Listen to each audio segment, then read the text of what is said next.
ಪ್ರತಿಯೊಬ್ಬರು stock market ನಲ್ಲಿ investment ಅನ್ನ ಮಾಡಿ ನಾವು ನಮ್ಮ ಹಣವನ್ನು ಗ್ರೋ ಮಾಡಬೇಕು ಅಂತೇಳಿ ಆಸೆಗಳನ್ನ ಇಟ್ಕೊಂಡಿರ್ತಾರೆ. ಫ್ರೆಂಡ್ಸ್, ಆ ರೀತಿ ಏನಾದ್ರೂ ಆಗ್ಬೇಕಾದ್ರೆ ನಾವು ಕರೆಕ್ಟ್ ಕಂಪನಿಯಲ್ಲಿ ಇನ್ವೆಸ್ಟ್ಮೆಂಟ್ ಅನ್ನ ಮಾಡಬೇಕಾಗುತ್ತೆ. ಸೊ ಅವಾಗ ಅಷ್ಟೇ ನಾವು ನಮ್ಮ ಹಣವನ್ನು ಗ್ರೋ ಮಾಡಲು ಸಾಧ್ಯವಾಗುತ್ತೆ.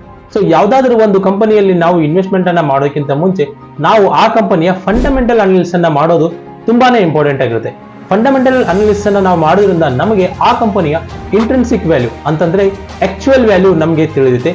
ಸೊ ಆಮೇಲೆ ನಾವು ಆ ಕಂಪನಿಯಲ್ಲಿ ಇನ್ವೆಸ್ಟ್ಮೆಂಟ್ ಅನ್ನ ಮಾಡಬಹುದು. ಫ್ರೆಂಡ್ಸ್, ಇವತ್ತು ಈ ವಿಡಿಯೋದಲ್ಲಿ ನಾನು ಯಾವ ರೀತಿ ಒಂದು ಕಂಪನಿಯ ಅಥವಾ ಒಂದು ಸ್ಟಾಕ್ ನ ನಾವು ಫಂಡಮೆಂಟಲ್ ಆಗಿ ಅನಾಲಿಸಿಸ್ ಅನ್ನ ಮಾಡಿ ನಾವು ಅದರ ಇಂಟ್ರೆನ್ಸಿಕ್ ವ್ಯಾಲ್ಯೂ ಅನ್ನ ಚೆಕ್ ಮಾಡಬಹುದು, ಅದನ್ನ ನಾನು ನಿಮ್ ಜೊತೆ ಶೇರ್ ಮಾಡ್ತಾ ಇದ್ದೀನಿ. ಸೊ ಫ್ರೆಂಡ್ಸ್, ವಿಡಿಯೋವನ್ನ ಸ್ಟಾರ್ಟ್ ಮಾಡೋದಕ್ಕಿಂತ ಮುಂಚೆ ನಾನು ನಿಮ್ಗೆ ಕೆಲವೊಂದು ಪಾಯಿಂಟ್ಸ್ ಗಳನ್ನ ಇಲ್ಲಿ ಹೇಳೋಕೆ ಇಷ್ಟಪಡ್ತೀನಿ. ಫ್ರೆಂಡ್ಸ್, ನಿಮ್ಮ ಹತ್ರ ಪೆನ್ ಅಥವಾ ಪೇಪರ್ ಏನಾದ್ರೂ ಇದ್ರೆ ನಾನು ಹೇಳುವ ಎಲ್ಲಾ ಪಾಯಿಂಟ್ಸ್ ಅಥವಾ ಎಲ್ಲಾ ಸ್ಟೆಪ್ಸ್ ಗಳನ್ನ ನೀವು ನೋಟ್ ಡೌನ್ ಮಾಡ್ಕೊಳ್ಳಿ. ಯಾಕೆ ಅಂತಂದ್ರೆ ನೀವೇನಾದ್ರೂ ಮುಂದೆ ರಿಸರ್ಚ್ ಮಾಡ್ತಿರ್ಬೇಕಾದ್ರೆ ಈ ಎಲ್ಲಾ ಪಾಯಿಂಟ್ಸ್ ಗಳು ತುಂಬಾನೇ ಇಂಪಾರ್ಟೆಂಟ್ ಆಗಿರುತ್ತೆ. ಅಂಡ್ ಸೆಕೆಂಡ್ ಥಿಂಗ್ ಏನಂತಂದ್ರೆ ನಾನು ಈ ವಿಡಿಯೋದಲ್ಲಿ ಹೇಳುವ ಎಲ್ಲಾ ಸ್ಟಾಕ್ಸ್ ಗಳು ಕೇವಲ ಒಂದು ಎಕ್ಸಾಂಪಲ್ಗೋಸ್ಕರ ಅಷ್ಟೇ. ಸೊ ಯಾವುದೇ ರೀತಿಯ ಬೈಯಿಂಗ್ ಅಥವಾ ಸೆಲ್ಲಿಂಗ್ ರೆಕಮೆಂಡೇಶನ್ ನನ್ನ ಕಡೆ ಇರೋದಿಲ್ಲ. ಅಂಡ್ ಥರ್ಡ್ ಮೋಸ್ಟ್ ಇಂಪಾರ್ಟೆಂಟ್ ಏನಪ್ಪಾ ಅಂತಂದ್ರೆ ನಾನು ಈ ವಿಡಿಯೋದಲ್ಲಿ ಹೇಳುವ ಎಲ್ಲಾ ಸ್ಟೆಪ್ಸ್ ಗಳು ಒಂದಕ್ಕಿಂತ ಒಂದು ತುಂಬಾನೇ ಇಂಪಾರ್ಟೆಂಟ್ ಆಗಿರುತ್ತೆ. ಸೊ ನೀವು ಯಾವುದೇ ರೀತಿಯ ಸ್ಕಿಪ್ ಮಾಡದೆ ವಿಡಿಯೋವನ್ನ ಕೊನೆ ತನಕ ನೋಡಿ. Friends, myself Somesh, welcome to investment with Kannada YouTube channel.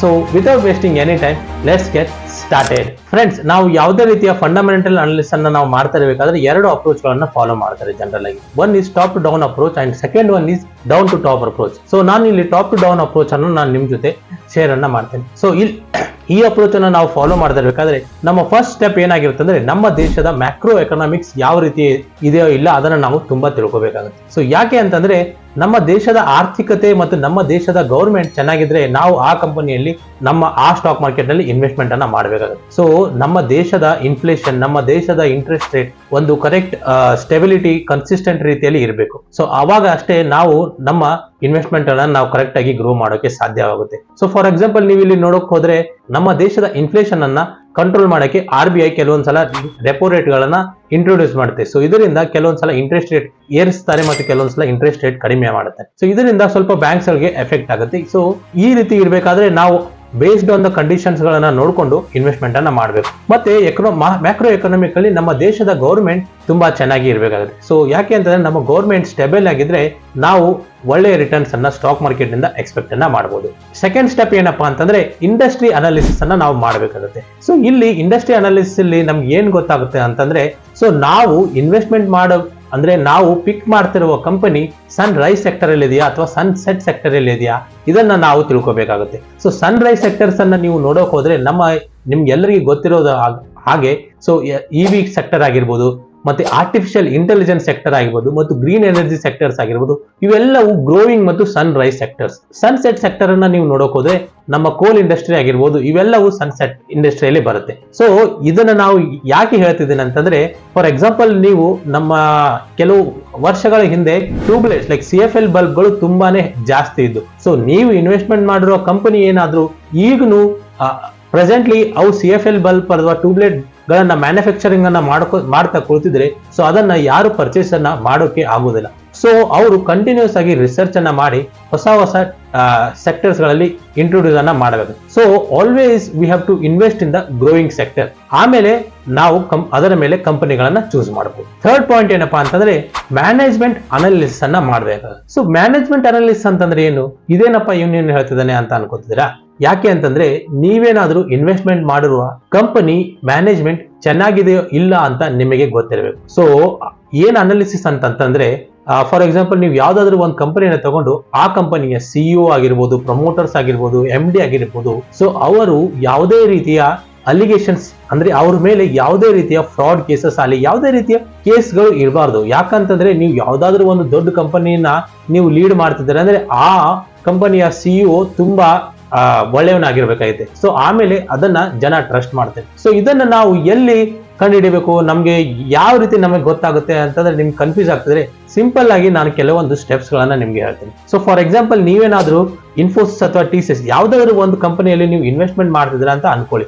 ಆ ಕಂಪನಿನ ನೀವು ಜಸ್ಟ್ ಗೂಗಲ್ ಅಲ್ಲಿ ಸರ್ಚ್ ಹೋಗಿ ಅಲ್ಲಿ ನೀವು ಜಸ್ಟ್ ಟೈಪ್ ಮಾಡಿದ್ರೆ ಅಲಿಗೇಷನ್ಸ್ ಅಂತ, ಸೊ ನಿಮ್ಗೆ ಎಲ್ಲ ಡೀಟೇಲ್ಸ್ ಸಿಗ್ಬಿಡುತ್ತೆ. ಸೊ ಇದನ್ ಬಿಟ್ಟು ನೀವು ಆ ಕಂಪನಿಯ ಕಾಲ್ ರಿಪೋರ್ಟ್ಸ್ ಅಲ್ಲಿ ಚೆಕ್ ಮಾಡಬಹುದು, ಫೈನಾನ್ಷಿಯಲ್ ರಿಪೋರ್ಟ್ಸ್ ಅಲ್ಲಿ ಚೆಕ್ ಮಾಡೋದು. ಸೊ ನಿಮ್ಗೆ ಇಲ್ಲಿವರೆಗೂ ಇದೇನ್ ನಾನು ಕಾಲ್ ಫೈನಾನ್ಷಿಯಲ್ ರಿಪೋರ್ಟ್ಸ್ ಹೇಳ್ತೀನಿ ನಿಮ್ಗೆ ಅರ್ಥ ಆಗ್ತಿಲ್ಲ ಅಂದ್ರೆ ನೀವು ವೇಟ್ ಮಾಡಿ, ನಾನು ಪ್ರತಿಯೊಂದನ್ನು ನೆಕ್ಸ್ಟ್ ಅಪ್ಕಮಿಂಗ್ ಸ್ಟೆಪ್ಸ್ ಗಳಲ್ಲಿ ಎಕ್ಸ್ಪ್ಲೇನ್ ಅನ್ನ ಮಾಡ್ತೇನೆ. ಫೋರ್ತ್ ಇಂಪಾರ್ಟೆಂಟ್ ಪಾಯಿಂಟ್ ಏನಪ್ಪಾ ಅಂತಂದ್ರೆ ಬಿಸಿನೆಸ್ ಅನಾಲಿಸಿಸ್ ಅನ್ನ ನಾವು ಮಾಡಬೇಕಾಗುತ್ತೆ. ಸೊ ಯಾವ್ದಾದ್ರು ಒಂದು ಕಂಪನಿನ ನಾವು ಇನ್ವೆಸ್ಟ್ಮೆಂಟ್ ಮಾಡಬೇಕಾದ್ರೆ ಬಿಸಿನೆಸ್ ಅನಾಲಿಸಿಸ್ ಅಂದ್ರೆ ಏನು? ಫಾರ್ ಎಕ್ಸಾಂಪಲ್, ನಾನೇನಾದ್ರೂ ಒಂದು ಹೊಸ ಕಂಪನಿನ ಬೈ ಮಾಡ್ತಿದ್ದೀನಿ ಅಂತ ಅನ್ಕೊಳ್ಳಿ. ಸೊ ಆ ಕಂಪನಿಯ ಮೋಡ್ ಯಾವ ರೀತಿ ಇದೆ, ಸೊ ಆ ಕಂಪನಿಯ ಪರ್ಫಾರ್ಮೆನ್ಸ್ ಯಾವ ರೀತಿ ಇದೆ, ಸೊ ಆ ಕಂಪನಿಗೆ ಏನಾದ್ರೂ ಯಾವ್ದಾದ್ರು ಕಾಂಪಿಟೇಟರ್ಸ್ ಇದಾರಾ, ಸಡನ್ ಆಗಿ ಆ ಕಂಪನಿನ ಏನಾದ್ರು ಡಿಸ್ಟರ್ಬ್ ಮಾಡೋದಿರ್ತಾರೆ, ಯಾವ್ದಾದ್ರು ಹೊಸದಾಗಿ ಏನಾದ್ರು ಬರುತ್ತಾ. ಫಾರ್ ಎಕ್ಸಾಂಪಲ್, ನೀವು ಜಿಯೋ ಬಂದ ತಕ್ಷಣ ಎಷ್ಟು ಜನ ಟೆಲಿಕಾಂ ಇಂಡಸ್ಟ್ರಿಯಲ್ಲಿ ಇದ್ರು ಎಲ್ಲರೂ ಒಂದೇ ದಿನದಲ್ಲಿ ಡಿಸ್ಟರ್ಬ್ ಆಗಿ ಹೋಗ್ಬಿಟ್ರು. ಸೊ ಈ ರೀತಿ ನಾವು ಸೆಕ್ಟರ್ ಮತ್ತು ಬಿಸ್ನೆಸ್ ಅನಾಲಿಸಿಸ್ ಅನ್ನ ಮಾಡಿದಾಗ ಆ ಕಂಪನಿಯನ್ನ ನಾವು ಚೂಸ್ ಮಾಡಬೇಕಾಗುತ್ತೆ. ಬಿಸ್ನೆಸ್ ಅನಾಲಿಸಿಸ್ ಅಲ್ಲಿ ನಮ್ಗೆ ಯಾವ ರೀತಿ ಗೊತ್ತಾಗುತ್ತೆ ಕಾಂಪಿಟೇಟರ್ಸ್ ಇದ್ದಾರೆ, ಸೊ ಕಾಂಪಿಟೇಟರ್ಸ್ ಗೆ ಅವ್ರ ಸಿಇಒ, ಆ ಕಂಪನಿಯ ಸಿಇಒ ಸ್ಟೆಪ್ಸ್ ಗಳನ್ನ ತಗೋತಿದ್ದಾರೆ, ಇಲ್ಲ ಆ ಕಂಪನಿ ಏನ್ ಮಾಡ್ತಿದೆ, ಇದನ್ನೆಲ್ಲ ನಾವು ಏನ್ ತಿಳ್ಕೊಬಹುದು ಅಂತಂದ್ರೆ, ನೀವು ಯಾವ್ದಾದ್ರು ಒಂದು ಕಂಪನಿಯ ಫೈನಾನ್ಷಿಯಲ್ ರಿಪೋರ್ಟ್ಸ್ ಅನ್ನ ನೀವು ಚೆಕ್ ಮಾಡಿದಾಗ ಅಲ್ಲಿ ಪ್ರತಿಯೊಂದು ಡೀಟೇಲ್ ಆಗಿ ಎಕ್ಸ್ಪ್ಲೇನ್ ಅನ್ನ ಮಾಡಿರ್ತಾರೆ. ಸೊ ಫ್ರೆಂಡ್ಸ್, ಈ 4 ಪಾಯಿಂಟ್ಸ್ ಗಳನ್ನ ಅನಾಲಿಸಿಸ್ ಅನ್ನ ಮಾಡಿದ್ಮೇಲೆ ನಾವು ಆಮೇಲೆ ಫೈನಾನ್ಷಿಯಲ್ ರೇಷಿಯೋಸ್ ಅನ್ನ ನೋಡ್ಬೇಕಾಗುತ್ತೆ. ಸೊ ಫೈನಾನ್ಷಿಯಲ್ ರೇಷಿಯೋಸ್ ಏನು, ಫೈನಾನ್ಷಿಯಲ್ ರೇಷಿಯೋಸ್ ಯಾವ ರೀತಿ ವರ್ಕ್ ಆಗುತ್ತೆ, ಸೊ ನಾನು ನಿಮ್ಗೆ ಈ ರೀತಿ ಎಕ್ಸ್ಪ್ಲೇನ್ ಮಾಡಿದ್ರೆ ಅದು ಸ್ವಲ್ಪ ಅರ್ಥ ಆಗಲ್ಲ, ಕಾಂಪ್ಲೆಕ್ಸ್ ಏನಿಲ್ಲ. ನಾನು ನಿಮ್ಗೆ ಸ್ಕ್ರೀನ್ ಶೇರ್ ಮಾಡ್ತೇನೆ, ಸ್ಕ್ರೀನ್ ಶೇರ್ ಅಲ್ಲಿ ಪ್ರತಿಯೊಂದು ಡೀಟೇಲ್ ಅನ್ನ ನಾನು ನಿಮ್ಗೆ ತೋರಿಸ್ತೇನೆ. ಆಮೇಲೆ ನಿಮ್ಗೆ ಪ್ರತಿ ನೋಡ್ತಿರಬೇಕಾದ್ರೆ ನಾನು ಒಂದು ಕಂಪನಿ ತೋರಿಸ್ತಾ ಇದ್ದೀನಿ. ಫೈನಾನ್ಷಿಯಲ್ ರೇಷಿಯೋಸ್ ಅಲ್ಲಿ ಕೆಲವೊಂದು ಇಂಪಾರ್ಟೆಂಟ್ ಟರ್ಮ್ಸ್ ಗಳನ್ನ ನಾವು ನೋಡಬಹುದು. ಸೊ ಫಸ್ಟ್ ಅಂಡ್ ಫೋರ್ಮೋಸ್ಟ್ ಏನಪ್ಪಾ ಅಂತಂದ್ರೆ market cap. So market cap ಅಂದ್ರೆ ಮಾರ್ಕೆಟ್ ಕ್ಯಾಪಿಟಲೈಸೇಷನ್. ಈಸಿಲಿ ಲೇ ಮ್ಯಾನ್ ಲ್ಯಾಂಗ್ವೇಜ್ ಅಲ್ಲಿ ಹೇಳೋಕಾದ್ರೆ, ಸೊ ಇವತ್ತು ಈ ಕಂಪನಿನ ನಾವು ಏನಾದ್ರೂ ಪರ್ಚೇಸ್ ಮಾಡ್ಬೇಕಂತಂದ್ರೆ ನಾವು ಎಷ್ಟು ದುಡ್ಡನ್ನು ಕೊಟ್ಟು ಪರ್ಚೇಸ್ ಮಾಡಬಹುದು, ಸೊ ಅದಕ್ಕೆ ನಾವು ಮಾರ್ಕೆಟ್ ಕ್ಯಾಪಿಟಲೈಸೇಷನ್ ಅಂತ ಕರಿತೀವಿ. ಸೊ ಫಾರ್ ಎಕ್ಸಾಂಪಲ್, ಇವತ್ತು ನೀವೇನಾದ್ರೂ TCS ಅನ್ನ ಪರ್ಚೇಸ್ ಮಾಡ್ಬೇಕಂದ್ರೆ ನಿಮ್ಮ ಹತ್ರ 14,08,847 crores ಇರಬೇಕು. ಸೊ ಇದನ್ನ ನಾವು ಮಾರ್ಕೆಟ್ ಕ್ಯಾಪಿಟಲೈಸೇಷನ್ ಅಂತ ಕರಿತೀವಿ. ಸೊ ಮಾರ್ಕೆಟ್ ಕ್ಯಾಪಿಟಲೈಸೇಷನ್ ನ ಫಾರ್ಮುಲಾ ಏನಪ್ಪಾ ಅಂತಂದ್ರೆ, ಸೊ ಇಟ್ ವಿಲ್ ಬಿ ಹೇಗೆ ಇದನ್ನ ನಾವು ಕ್ಯಾಲ್ಕುಲೇಷನ್ ಮಾಡ್ತೀವಿ ಅಂತಂದ್ರೆ, so share price into number of shareholders. So ಒಂದು ಕಂಪನಿಯ ಶೇರ್ ಪ್ರೈಸ್ ಅನ್ನ ನಾವು ಆ ಕಂಪನಿಯಲ್ಲಿ ಎಷ್ಟು ಜನ ಇನ್ವೆಸ್ಟೆಡ್ ಅನ್ನ ಮಾಡಿದ್ದಾರೆ, ಸೊ ಅದನ್ನ ನಾವು ಮಲ್ಟಿಪ್ಲೈ ಮಾಡಿದಾಗ ಆ ಕಂಪನಿಯ ಮಾರ್ಕೆಟ್ ಕ್ಯಾಪಿಟಲೈಸೇಷನ್ ನಮ್ಗೆ ಇಲ್ಲಿ ಗೊತ್ತಾಗುತ್ತೆ. ಸೊ ಫಾರ್ ಎಕ್ಸಾಂಪಲ್, ಈ ಕಂಪನಿಯ ಇಲ್ಲಿ ನಮ್ಗೆ ಮಾರ್ಕೆಟ್ ಕ್ಯಾಪ್ ಗೊತ್ತಿದೆ ಮತ್ತು ಕಂಪನಿಯ ಶೇರ್ ಪ್ರೈಸ್ ಗೊತ್ತಿದೆ. So number of share holders ನಮ್ಗೆ ಏನಾದ್ರೂ ಬೇಕಂತಂದ್ರೆ ನಾವು ಈಸಿಲಿ ಆಗಿ ಇದನ್ನ ನಾವು ಅಮೌಂಟ್ ಲೈಕ್ 14,08,847 ಡಿವೈಡೆಡ್ ಬೈ 3894 ಮಾಡಿದಾಗ number of 300 it is in crore 361 ಇಷ್ಟು ಜನ ಇಲ್ಲಿ ಶೇರ್ ಹೋಲ್ಡರ್ಸ್ ಇದ್ದಾರೆ ಅಂತ ಗೊತ್ತಾಯ್ತು. ಸೊ ನೆಕ್ಸ್ಟ್ ಮಾರ್ಕೆಟ್ ಕ್ಯಾಪಿಟಲ್ ಆದ್ಮೇಲೆ ನೆಕ್ಸ್ಟ್ ಇಂಪಾರ್ಟೆಂಟ್ ಥಿಂಗ್ ಏನಪ್ಪಾ ಅಂತಂದ್ರೆ stock PE, price to earning ratio. So PE ಅಂತಂದ್ರೆ ಏನು? ಸೊ PE ಪ್ರೈಸ್ ಅರ್ನಿಂಗ್ ನಾವು ಯಾವ ರೀತಿ ಕ್ಯಾಲ್ಕುಲೇಟ್ ಮಾಡ್ತೀವಿ ಅಂತಂದ್ರೆ, ಸೊ ಇದನ್ನ ಕ್ಯಾಲ್ಕುಲೇಟ್ ಮಾಡುವ ಫಾರ್ಮುಲಾ ಏನಪ್ಪಾ ಅಂತಂದ್ರೆ ಸ್ಟಾಕ್ ಪ್ರೈಸ್ ಅಂದ್ರೆ ಆ ಕಂಪನಿಯ stock price divided by the EPS, ಆ ಅರ್ನಿಂಗ್ ಪರ್ ಶೇರ್, ಅದನ್ನ ಎಷ್ಟಿದೆ ಅಲ್ಲ ಅದನ್ನ ನಾವು ಇಲ್ಲಿ ಕ್ಯಾಲ್ಕುಲೇಟ್ ಮಾಡೋಣ. ಫಾರ್ ಎಕ್ಸಾಂಪಲ್, ನೀವು ಇಲ್ಲಿ TCS ನೀವು ನೋಡೋಕ್ ಹೋದ್ರೆ ಇಲ್ಲಿ ನಾನು ನಿಮ್ಗೆ ಮಾಡಿ ತೋರಿಸ್ತೀನಿ. what was the price? 3894. So EPS ಎಷ್ಟು 127. So almost it is trading in the 30 PE. So ಇದನ್ನು ಕೂಡ ಸಿಂಪಲ್ ಲೇಮ್ಯಾನ್ ಟರ್ಮ್ ಅಲ್ಲಿ ಹೇಳೋಕೋದ್ರೆ, ಸೊ ಫ್ರೆಂಡ್ಸ್, ನೀವೇನಾದ್ರೂ ₹1 ಅರ್ನ್ ಮಾಡೋಕೆ ಎಷ್ಟು ರುಪೀಸ್ ಅನ್ನ ನೀವು ಇನ್ವೆಸ್ಟ್ಮೆಂಟ್ ಅನ್ನ ಮಾಡ್ತಿದ್ದೀರಾ, ಸೊ ಇದಕ್ಕೆ ನಾವು PE ಅಂತ ಕರಿತೀವಿ. ಫಾರ್ ಎಕ್ಸಾಂಪಲ್, ಇಲ್ಲಿ ನಾನು ₹1 ವರ್ಷಕ್ಕೆ ನಾನು ₹1 ಅರ್ನ್ ಮಾಡ್ಬೇಕಂತಂದ್ರೆ TCS ಗೆ ₹30 ನಾನು ಕೊಡಬೇಕು. ಅರ್ಥ ಆಯ್ತಲ್ಲ? ಸೊ ಇದಕ್ಕೆ ನಾವು PE ರೇಷಿಯೋ ಅಂತ ಕರಿತೀವಿ. ಸೊ ಫಾರ್ ಎಕ್ಸಾಂಪಲ್, ಯಾವ್ದಾದ್ರು ಒಂದು ಕಂಪನಿಯ PE ಜಾಸ್ತಿ ಇದೆ ಅಂತಂದ್ರೆ ಆ ಕಂಪನಿ ಒಂದು ಹೈಯರ್ ವ್ಯಾಲ್ಯೂಯೇಷನ್ ಅಲ್ಲಿ ಟ್ರೇಡ್ ಆಗ್ತಿದೆ ಅಂತ ಅರ್ಥ. ಸೊ ಇಲ್ಲಿ ನೀವು ನೋಡಕ್ ಹೋದ್ರೆ ಈ ಕಂಪನಿಯ PE ಕಡಿಮೆ ಇದೆ ಜಾಸ್ತಿ ಇದೆ ಅಂತ ನಾವು ಯಾವ ರೀತಿ ಕಂಪೇರ್ ಮಾಡ್ಬೋದು? ಸೊ ಅದನ್ನ ನಾವು ಇಂಡಸ್ಟ್ರಿ PE ಜೊತೆ ಕಂಪ್ಯಾರಿಸನ್ ಮಾಡಬಹುದು. ಸೊ ಇಂಡಸ್ಟ್ರಿ PE ಅಂತಂದ್ರೆ ಏನು? ಸೊ ಇವಾಗ TCS ಯಾವ ಸೆಕ್ಟರ್ ಅಲ್ಲಿ ಬರುತ್ತೆ? IT ಸಾಫ್ಟ್ವೇರ್ ಅಲ್ಲಿ ಬರುತ್ತೆ. ಸೊ ನೀವು IT ಸೆಕ್ಟರ್ ಅಲ್ಲಿ ಬೇರೆ ಬೇರೆ ಕಂಪನಿಗಳನ್ನ ನೀವು ಕಂಪೇರ್ ಮಾಡಿದಾಗ ನಮಗೆ ಗೊತ್ತಾಗುತ್ತೆ ಸೊ ಇದರ ಪಿ ಇ ಜಾಸ್ತಿ ಇದೆಯೋ ಕಡಿಮೆ ಇದೆಯೋ ಅಂತ. ಫಾರ್ ಎಕ್ಸಾಂಪಲ್ TCS ಇನ್ಫೋಸಿಸ್ ಅನ್ನ ನೀವು ಕಂಪೇರ್ ಮಾಡಿದಾಗ TCS ಇನ್ಫೋಸಿಸ್ಗಿಂತ 8 ಟೈಮ್ಸ್ ಪ್ಲಸ್ 8 ಇದು 22 PE ಯಲ್ಲಿ ಟ್ರೇಡ್ ಆಗ್ತಾ ಇದೆ, ಇದು 30 PE ಯಲ್ಲಿ ಟ್ರೇಡ್ ಆಗ್ತಾ ಇದೆ. ಸೊ ಯಾವುದೇ ಕಂಪನಿಯ PE ಎಷ್ಟು ಕಡಿಮೆ ಇರುತ್ತಲ್ಲ ಅಷ್ಟು ಆ ಕಂಪನಿಯ ವ್ಯಾಲ್ಯೂಯೇಷನ್ ಕಡಿಮೆ ಇದೆ ಅಂತ ಅರ್ಥ. ಸೊ ಈ ನೀವು ಸ್ಟಾಕ್ಸ್ ಅಥವಾ ಕಂಪನಿಗಳನ್ನ ಪಿಕ್ ಮಾಡಿದ್ರೆ ಕೇವಲ PE ಒಂದೇ ರೇಷಿಯೋ ಮ್ಯಾಟರ್ ಆಗಲ್ಲ. ಯಾಕೆ ಅಂತಂದ್ರೆ ನೀವು ಬ್ಯಾಂಕಿಂಗ್ ಸೆಕ್ಟರ್ ಕಂಪನೀಸ್ ಗಳನ್ನ ನೋಡಕ್ ಹೋದ್ರೆ ಅಲ್ಲಿ PE ಯಾರು ನೋಡಲ್ಲ, ಅಲ್ಲಿ PB ರೇಷಿಯೋನ ನೋಡ್ತಾರೆ. ಸೊ ಯಾವುದೇ ರೀತಿಯ ಇನ್ವೆಸ್ಟ್ಮೆಂಟ್ ಮಾಡಬೇಕಾದ್ರೆ ಕಂಪನಿಯಲ್ಲಿ ಒಂದು ಫಾರ್ವರ್ಡ್ ಪ್ರೊಜೆಕ್ಷನ್ ಗ್ರೋತ್ ಗಳಿಂದ ಅವರು ಇನ್ವೆಸ್ಟ್ಮೆಂಟ್ ಮಾಡ್ತಾರೆ. ಸೊ ಆಬ್ವಿಯಸ್ಲಿ ಸ್ವಲ್ಪ PE ಜಾಸ್ತಿನೇ ಇರುತ್ತೆ ಯಾವ್ದಾದ್ರು ಒಂದು ನೀವು ಕಂಪನಿನ ತಗೊಳ್ಳಿ. ಸೊ ಗೌರ್ಮೆಂಟ್ ಸೆಕ್ಟರ್ ಬ್ಯಾಂಕ್ಸ್ ಗಳ ಆಗ್ಲಿ ಗೌರ್ಮೆಂಟ್ ಸೆಕ್ಟರ್ ಕಂಪನಿಗಳೆಲ್ಲ PE ಕಡಿಮೆ ಇರುತ್ತೆ. ಸೊ ನೀವು TCS ಅನ್ನ ತೆಗೆದುಕೊಂಡು ಹೋಗ್ಬಿಟ್ಟು BSNL ಗೆ ಕಂಪ್ಯಾರಿಸನ್ ಮಾಡ್ತೀನಿ ಅಂದ್ರೆ ಆಗಲ್ಲ. ಸೊ ಯಾವ ಸೆಕ್ಟರ್ ಅಲ್ಲಿ ಪ್ರೈವೇಟ್ ಸೆಕ್ಟರ್ ಅಲ್ಲಿ ನೀವು ಪರ್ಟಿಕ್ಯುಲರ್ ಇಂಡಸ್ಟ್ರಿಯಲ್ ಇದಲ್ಲ ಅದೇ ಇಂಡಸ್ಟ್ರಿಯಲ್ಲಿ ನೀವು ಬೇರೆ ಕಂಪನಿಗಳ ಜೊತೆ ಕಂಪ್ಯಾರಿಸನ್ ಮಾಡಬಹುದು. ಸೊ ಇಲ್ಲಿ ಕೆಳಗ್ ಬಂತಂದ್ರೆ ಇಲ್ಲಿ PE ರೇಷಿಯೋ ಅಂತ ನೀವು ಕ್ಲಿಕ್ ಮಾಡಿದ್ರೆ ಅಂತ ತಿಳ್ಕೊಳ್ಳಿ. ಸೊ ಇದು 5 years ಅನ್ನ ಕೊಡಿದ್ರೆ ಮ್ಯಾಕ್ಸ್ ಅಂತ ಕೊಟ್ರೆ ಸೊ ಮೀಡಿಯನ್ PE ಇಲ್ಲಿ ತೋರಿಸ್ತಾ ಇದ್ದಾರೆ. ಸೊ ಮೀಡಿಯನ್ PE is 23.9 ಅಂದ್ರೆ ಆಲ್ಮೋಸ್ಟ್ 24. ಸೊ ಇದು TCS ಆಲ್ಮೋಸ್ಟ್ ಯಾವಾಗ 24 PE ಬಂತು ಅಂತ ಅನ್ಕೊಳ್ಳಿ, it's A blind by. So ಆ PE ಅಲ್ಲಿ ನೀವು ಆಲ್ಮೋಸ್ಟ್ ಯಾವುದೇ ರೀತಿಯ ಪ್ರಾಬ್ಲಮ್ ಇಲ್ಲದೆ TCS ಅನ್ನ ಬೈ ಮಾಡಬಹುದು. ಸೊ ಇಲ್ಲಿ ನೀವು ನೋಡಬಹುದು ನಾರ್ಮಲ್ ಎವರೇಜ್ ಚಾರ್ಟ್ ನಾವು PE ಇಂದ ನಮಗೆ ಗೊತ್ತಾಗುತ್ತೆ. ಸೊ PE ಆದ್ಮೇಲೆ ನೆಕ್ಸ್ಟ್ ಏನಪ್ಪಾ ಅಂತಂದ್ರೆ book value or price to book value. So ಇಲ್ಲಿ ನೀವು ಬುಕ್ ವ್ಯಾಲ್ಯೂ ಅಂತ ಬರೆದಿದ್ದಾರೆ. ಈ ಬುಕ್ ವ್ಯಾಲ್ಯೂ 250 rupees ಇದರ ಅರ್ಥ ಏನು? ಸೊ ಇದನ್ನ ನಾವು ಯಾವ ರೀತಿ ತಿಳ್ಕೊಬಹುದು ಅಂತಂದ್ರೆ ಫಾರ್ ಎಕ್ಸಾಂಪಲ್ ಇವತ್ತು TCS ಇದೆ, ವಾಟ್ ಇಫ್ ನಾಳೆ TCS ಇಲ್ಲ, ಮುಗಿದು ಬಿಡ್ತು, TCS ಏನಾದ್ರೂ ಬಂತು ಪ್ರಾಬ್ಲಮ್ ಅಂತ ಅಂದ್ರೆ ಏನ್ ಮಾಡ್ತಾರೆ? ಸೊ ಬುಕ್ ವ್ಯಾಲ್ಯೂ ಯಾವ ರೀತಿ ಕ್ಯಾಲ್ಕುಲೇಟ್ ಮಾಡ್ತಾರೆ ಅಂತಂದ್ರೆ ಸೊ TCS ಹತ್ರ ಎಷ್ಟು ಅಸೆಟ್ಸ್ ಇದೆ ಅದನ್ನೆಲ್ಲ ಮಾರಿ, ಅಂದ್ರೆ ಆ ಕಂಪನಿ ಹತ್ರ ಏನೇನ್ ದುಡ್ಡಿದೆ ಅದನ್ನೆಲ್ಲ ಮಾರಿ, ಮತ್ತೆ ಅವ್ರ ಹತ್ರ ಏನಾದ್ರು TCS ಕಂಪನಿ ಏನಾದ್ರು ಬೇರೆ ಕಡೆಯಿಂದ ಸಾಲ ಮಾಡಿದರೆ ಆ ಸಾಲವನ್ನು ತೀರಿಸಿ ಆಮೇಲೆ ದುಡ್ಡು ಎಷ್ಟು ಉಳಿಯುತ್ತಲ್ಲ ಅದನ್ನ ಪ್ರತಿಯೊಬ್ಬ ಶೇರ್ ಮೆಂಬರ್ಗೆ ಡಿವೈಡ್ ಮಾಡಿದ್ರೆ ಅಂತ ಅನ್ಕೊಳ್ಳಿ. ಸೊ ಅವಾಗ ನಮ್ಗೆ ಬುಕ್ ವ್ಯಾಲ್ಯೂ ಬರುತ್ತೆ. ಸೊ ಫಾರ್ ಎಕ್ಸಾಂಪಲ್ ನಾಳೆ ಕಂಪನಿ ಬ್ಯಾಕ್ರಪ್ಟ್ ಆಯ್ತು ಅಂತ ಅನ್ಕೊಳ್ಳಿ. ಸೊ ನಾನೇನಾದ್ರೂ ಈ ಕಂಪನಿಯ ಒಂದು ಶೇರ್ ಅನ್ನ ನಾನು ತಗೊಂಡಿದ್ದೆ ಅನ್ಕೊಳ್ಳಿ. ಸೊ ನಾಳೆ ಸಡನ್ ಆಗಿ TCS ಬಂದಾಯ್ತು ಅಂತಂದ್ರೆ ಅದನ್ನೆಲ್ಲ ಕಂಪನಿಯ ಅಸೆಟ್ಸ್ ಮತ್ತೆ ಆ ಕಂಪನಿದ್ ಏನೇನು ಆ ಕಂಪನಿದೆಲ್ಲ ಅದನ್ನೆಲ್ಲ ಮಾರಿ ಅವ್ರ ಏನಷ್ಟು ಸಾಲ ಇತ್ತು ಅದನ್ನೆಲ್ಲ ತೀರಿಸಿ ಪ್ರತಿಯೊಬ್ಬ ಶೇರ್ ಹೋಲ್ಡರ್ಸ್ಗೆ ಡಿವೈಡ್ ಮಾಡಿದಾಗ ನಮ್ಗೆ ಬರೋದು ಕೇವಲ 250 rupees ಅಷ್ಟೇ.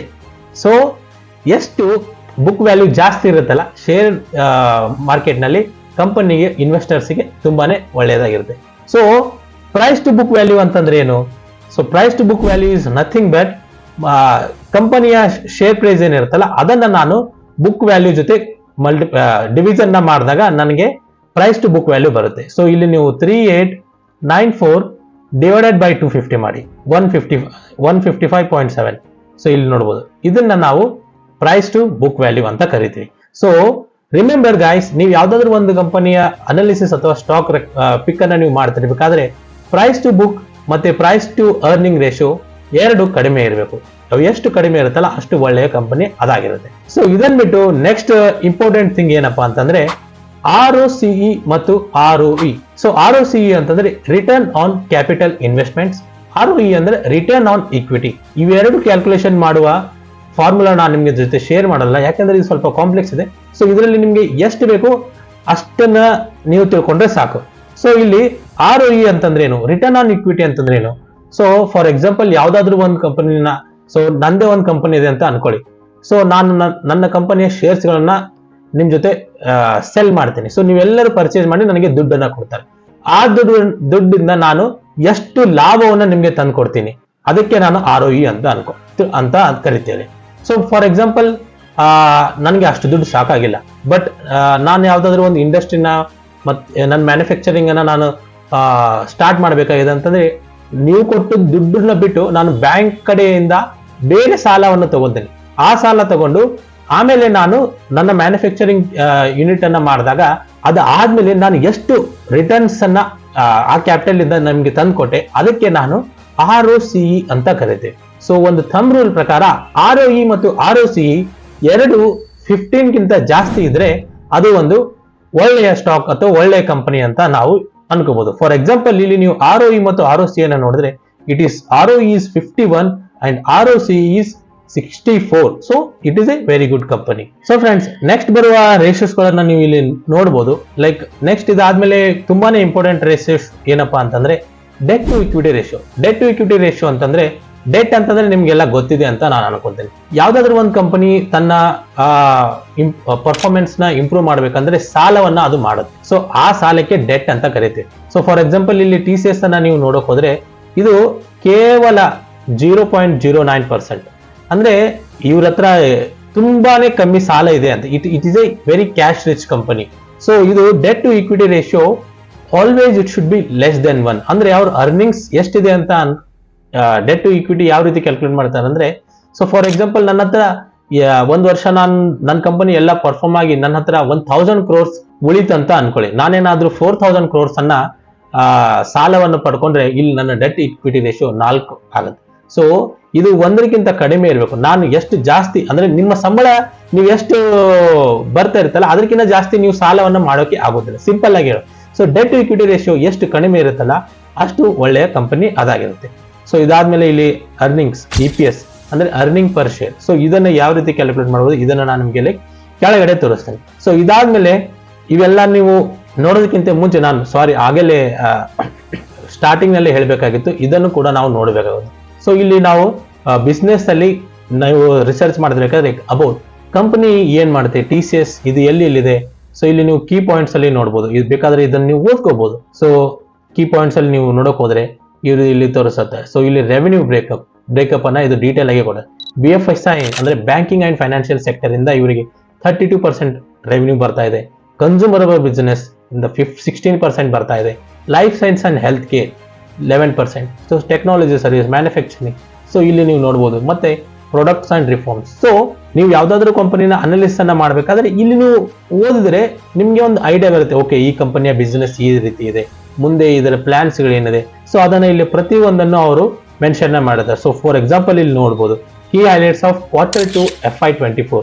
So BSNL selected TCS to roll out a modern 4G and 5G telecom infrastructure across India covering 100K telecom sites. So ಯಾವ್ದಾದ್ರು ಹೊಸ ಆರ್ಡರ್ ಬಂದಿದೆ. ಸೊ ಪ್ರತಿಯೊಂದನ್ನು ನಾವು ಇಲ್ಲಿ ಸ್ಕ್ರೀನರ್ ಅಲ್ಲಿ ನೋಡಬಹುದು. ಸೊ ಇದರಿಂದ ನಮ್ಗೆ ಕಂಪನಿ ನಾವು ಇನ್ವೆಸ್ಟ್ಮೆಂಟ್ ಮಾಡಿರೋ ಕಂಪನಿ ಚೆನ್ನಾಗಿ ವರ್ಕ್ ಮಾಡ್ತಾ ಇದೆ ಇಲ್ಲ ಅದನ್ನು ನಾವು ಇಲ್ಲಿ ತಿಳ್ಕೊತೀವಿ.